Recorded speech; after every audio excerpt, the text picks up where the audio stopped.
BJP के राष्ट्रीय अध्यक्ष जगत प्रकाश नड्डा 2 दिन के दौरे पर हैं बंगाल के, लेकिन ऐसी कई बातें हुई हैं जिसने कई सवाल भी खड़े कर दिए हैं।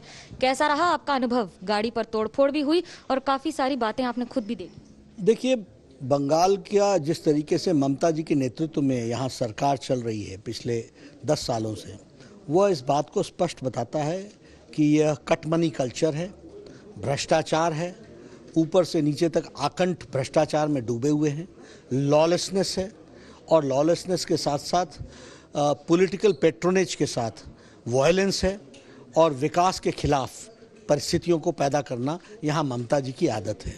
इसलिए हम जानते थे और इसको एक्सपोज करना ये हमारी जिम्मेवारी है, इसको जनता के सामने उजागर करना ये हमारी जिम्मेवारी है, उसको हम बखूबी करेंगे और जनता बीजेपी के साथ है। मुख्यमंत्री ममता बनर्जी कह रही हैं जनता टीएमसी के साथ है, लेकिन आप हैं कि केंद्र की फोर्सेस को लेकर, बाकी सबको लेकर यहाँ पर अपना रुतबा रुबाब दिखाकर नौटंकी कर रहे हैं।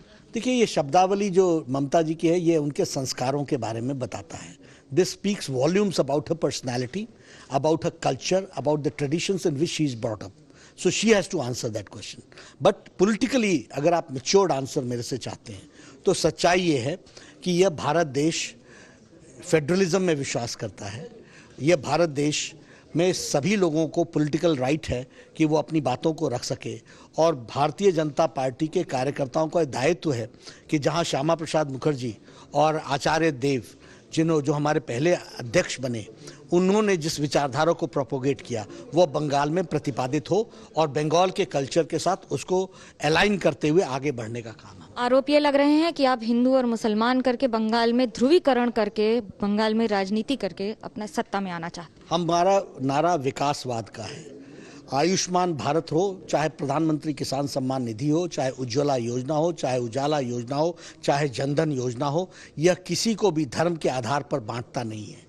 यह सभी के लिए बराबर है और मोदी जी के द्वारा सबको मुख्य धारा में शामिल करने का काम किया है। सबका साथ, सबका विकास, सबका विश्वास, इसी मंत्र को लेकर हम चल रहे हैं। जब सीए लागू करेंगे तो उसमें तो धर्म की बात आएगी, उसकी जवाबदेही कैसे होगी? धर्म की बात नहीं आएगी, नेशन की बात आएगी। Those who have been religiously persecuted in Pakistan, Bangladesh, Afghanistan, उनको भारत में स्थान देने का विषय है, क्योंकि उनको उस देश में जो सेकुलर कहता था वो सेकुलरिज्म वहाँ नहीं बचा है। उनको बचने की जगह भारत है, इसलिए उसकी चिंता हमने। जब बात भारत की हो रही तो भारत में किसान बार बार आपकी सरकार के खिलाफ आवाज उठा रहे हैं, क्या सरकार विफल हो रही है बार? बिल्कुल नहीं, हम किसान के साथ बातचीत करते रहेंगे, उनको हम समझाते रहेंगे।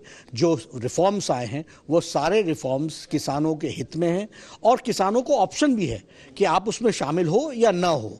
तो हमको रिफॉर्म्स में आगे तो बढ़ना ही है और वो बढ़ने में किसान भी हमारा साथ आज नहीं तो कल देंगे। बंगाल छोड़ने के पहले बंगाल के लोगों और कार्यकर्ताओं के लिए आपका संदेश? बंगाल के लोगों के लिए मेरा ये संदेश है कि जिस तरीके से ममता ने बंगाल को देश में इसकी छवि धूमिल की है, इसको यहाँ से हमको लॉक, स्टॉक एंड बैरल यहाँ नमस्ते करना चाहिए, तिरस्कार करना चाहिए और भारतीय जनता पार्टी और कमल का स्वागत करना चाहिए।